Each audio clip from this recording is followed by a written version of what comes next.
and welcome to the Snickerdoodle Knits YouTube channel. I am Jessica, the knitter and designer behind Snickerdoodle Knits. In this video we are going to talk about make one. Alright, let's get started. First, I'll just knit my first 2 stitches. Then to get started with our make ones.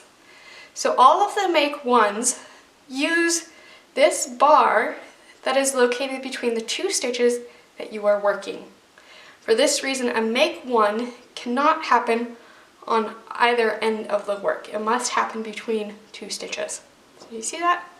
There's a bar right here between our stitches.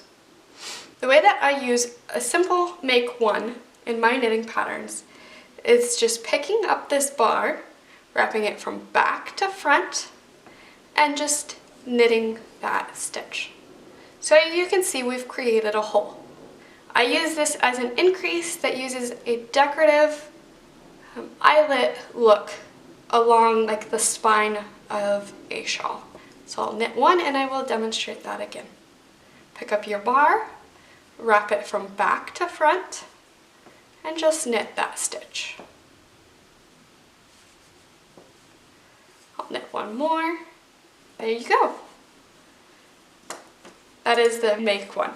If you have any questions, go ahead and go back and replay this at a slower speed. Leave a comment down below. If you like this tutorial, go ahead and give it a thumbs up. Subscribe to our YouTube channel. Hit the notification bell if you'd like notifications when we upload new knitting tutorials. And I hope to see you very soon. Happy knitting!